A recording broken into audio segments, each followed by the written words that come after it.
Got another little unpackaging if you want to put up with me for a couple of minutes.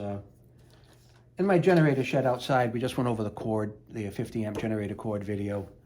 I put in a single box for an opening for this cord, and then when I went to actually test the cord, I found out that the opening was too small. So I had gone out and I bought a double plate cover that I'm going to attach to the generator shed, and I think this is going to just about fit. I might have to shave some down here and up here, but let's open this up and see what we got going. Now again, like anything else in my videos, if you find that you have a need for this particular product, you'll find a link in the description below for it if you want to buy it and just have it shipped to you nice and easy off of Amazon. I appreciate the support. I find that some people that enjoy my videos will actually go and buy the product because it's something that they were looking for in the first place. Now this box says it's lockable and it's got a little gasket. It's got a little gasket on it that will seal itself against the generator shed, okay?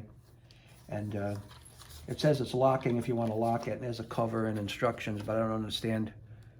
To me, that makes common sense how to put it on, but some people, you may want to see the instructions.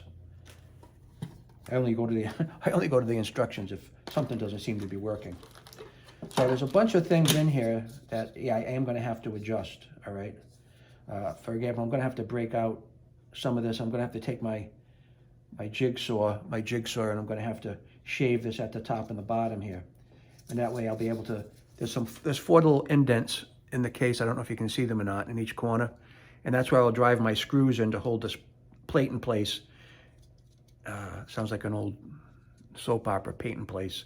This plate in place, so I can go ahead and actually get things going. Now there's a hinged cover on here, and for some reason it doesn't come attached. But basically you just line it up and you slide it in there, and somehow it's going to end up locking. I don't want to do that now because I want to have some ability to be able to manipulate this. But again, very short video. Hopefully you find it informative. You'll see me put it on the shed later. I've got to take the old box off of the shed, so I got to go get my my jigsaw, my drill, take the old box off. I'm going to make some modifications here so that this fits.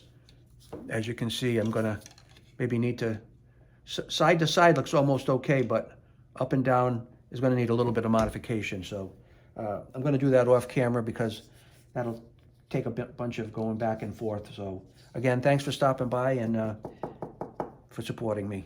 Bye-bye.